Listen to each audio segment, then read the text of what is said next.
games. You know them. And they keep on coming. Some get famous, others don't. So I picked 3 demos of upcoming fan games to analyze. 3 mini reviews, 1 video.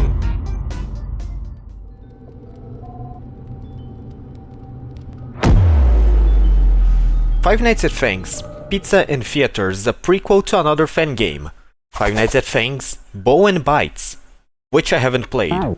It actually starts pretty strong, with an ominous cutscene where we seem to be trapped in the ventilation system. And also, the animation for when we get into the night is very neat. So, the game seems good so far. Our phone guy, Colin, gets the award for the most awkward phone guy ever, breathing loudly and laughing awkwardly. Well, let's just say they looked and smelled terrible. To our guests. Unless you got a fear of robots. But hey, if it keeps those buckets of bolts from wandering in your security office, I really wouldn't question it. Basically, the mechanics are the cameras to check on the animatronics, and also our flashlight, but we can use to check on the door and on the ventilation fan. But we can also charge the flashlight to use a flash, which will send any wandering animatronics back to the stage. But your battery dies very quickly, although you can turn around to get some new batteries. There are 6 of them in total. The mechanics in this game are very straightforward. So, why did I keep dying so much? I couldn't understand why. I thought that either the animatronics didn't appear on the door, or that my game was simply bugged. After many tries, I was ready to give up, until I made an amazing discovery. There's a window right in front of me. Honestly, I don't know if I should blame myself or blame the game, because it was never stated that there was a window there, and of course I couldn't see it. There are 2 animatronics in this demo. Faye, I think that's her name, is the one that kept killing me. And Fang. Faye appears on the window, while Fang can appear in both the door and the ventilation. And as I said, if you see them, flash them. Very simple. After understanding that, you can get through the night with no major problems.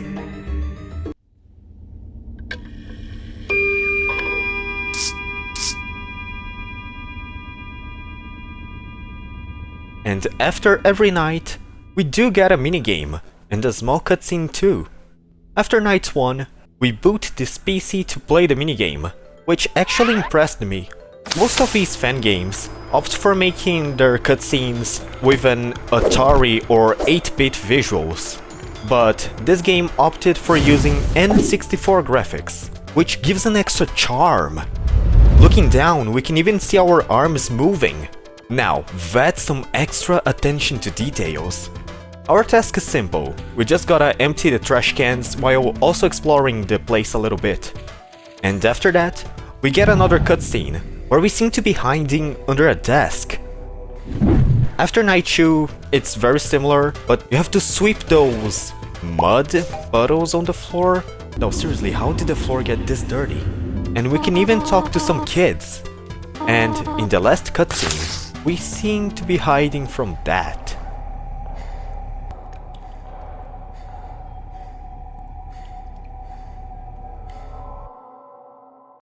Overall, there's not much to be said. This demo left a strong impression on me. The visuals are solid, and the animations are very nice. The gameplay is also not bad, but I do have some complaints. The first is that there are a lot of cameras, and so far, they haven't really been that useful, which is a common problem with many Fnaf fan games. And also, there are 4 animatronics, although this pink child suggests that there's a 5th one. But so far, our only mechanic is the flash. So that makes me wonder if all the animatronics are going to work in the same way. And I hope that's not the case, because it will make the gameplay very repetitive. But overall, this demo was very solid. 7 out of 10.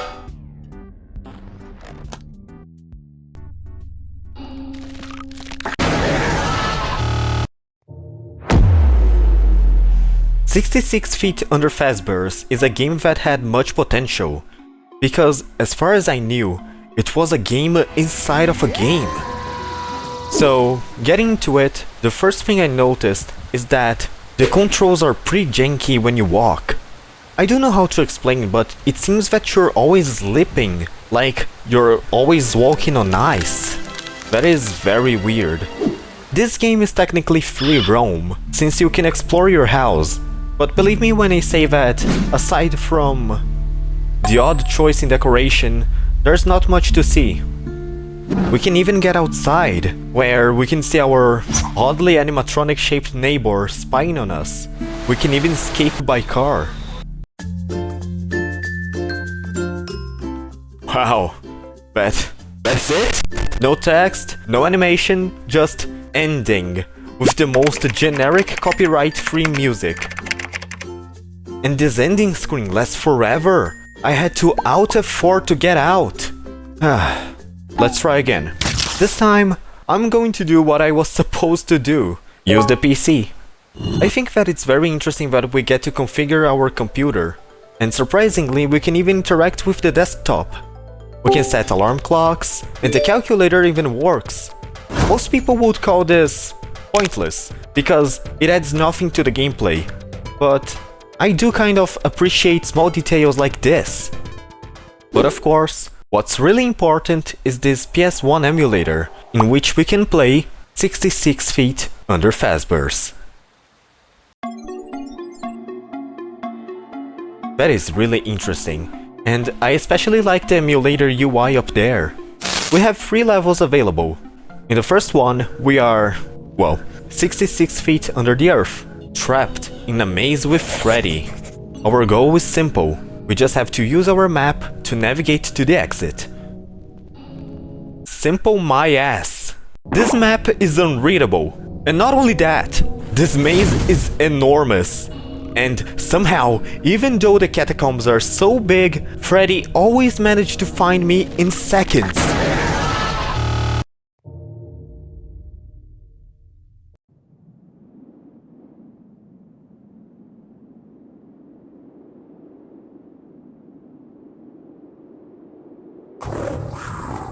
But I will say that this death cutscene is pretty interesting, although I'm not sure what it means. Believe me, I tried a lot, but I couldn't beat the level. The maze is just too big and confusing. So I decided to get to the other levels. Level 2 is basically the same thing, but now we also need to find a key, and Bonnie is also trying to get us. If Bonnie sees us, we have to collect his carrots, or he will go after us. There's nothing much to say here, besides the fact that I like Bonnie's design. It's kinda like Withered Bonnie, but instead of having an endoskeleton, he has a regular skeleton. I think that's cool. On level 3, Chica appears. She will send her cupcakes at you, and if they attack you, she will know your location. And you have to use a lever to open the door, but does that really matter? Honestly, the maze being so big, alongside our map, that has no purpose whatsoever, only makes this kind of, I don't know, unfair and very, very unfun. The PS1 graphics are kinda charming, but I am not a fan of everything being so dark. We can barely see the animatronics. I don't mind the animations being janky or the house being so empty, but the gameplay being kind of boring is a letdown. But I do see some potential for this game. Although, in its current state, I give it a 3 out of 10.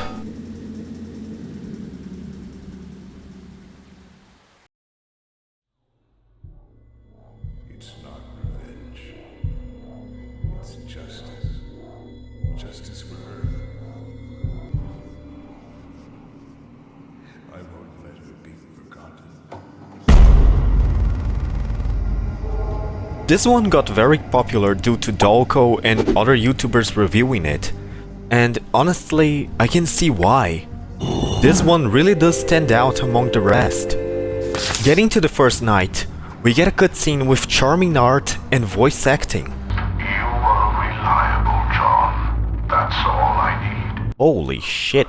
And then we get to play a minigame. which is very similar to the ones from Five Nights at Freddy's 4. We even play as Avon, our favorite child with a striped shirt. And he looks super adorable and not traumatized. Although that probably won't last long because he sees his own father killing his friend, Charlie. And those are some very interesting canon divergences.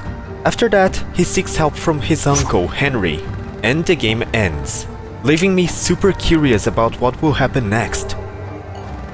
Into the actual night, we get a call from not one, but two phone guys. Joe. Joe who? Joe A. No, it's not. Joe Mama. And the other is Joe M. I'm sorry, the joke is already there. I don't know what's more impressive, the fact that both of them are called Joe, or the fact that he's called Joe M. Anyways, they basically talk about how Henry changed after the death of his daughter, and how the other co-owner, William Afton, is acting suspicious. But I'm not here to talk about the lore, I'm here for the gameplay. On the first night, Spring Bonnie, which looks just as terrifying as ever. Seriously, whoever thought that kids would like this thing?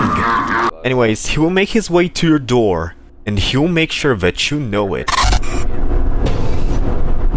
You gotta go to the door and keep pressing spacebar to push the door back. This is not really hard, but it's a pretty unique mechanic. The real problem this night is the security puppet. The puppet starts in the prize corner, and she will slowly make her way to you. But each camera has its own speaker that you can use to lure her away from you, although each speaker has a limited use. If you let her in, she'll blast some alarms that will attract every single animatronic. Anyways, after you figure out how to deal with the puppet, the night is no biggie. Actually, this office part is just half of the night, which is why our shift starts at 11 PM and ends at 3 AM. The second half is the vent repair, and is the most interesting part of the gameplay by far. We can face 4 vents, and also open a control panel. On the panel there are 2 things. On the upper part there is a task. On the lower part there is a motion detector. We have to complete the 4 tasks, which are Simon Says, press the key, level the bars, and match the symbols. But you also have to keep an eye on the motion detector, so you know when something is getting close to you. And the something in question can either be Balloon Boy, which somehow in this game he looks less punchable than usual, and Mango, which looks more horrifying than usual. BB appears on the vents to the north, south, and east. You can hear him approaching, and if he gets too close, you just gotta flash him. But Mango will only appear on the west vent. If they get too close, you have to shut the door. It may seem simple, but believe me, having to multitask while avoiding them can get very stressful, but it is manageable.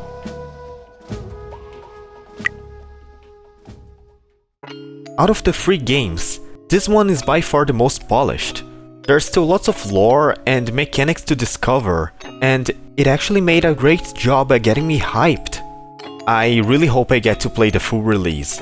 I'd rate this one a 10 out of 10 demo. But what do you guys think? Do you like the 3 games that I showed you? Perhaps you'd like more videos like this? Put your thoughts in the comments, and hopefully I'll see you again next video. Until then,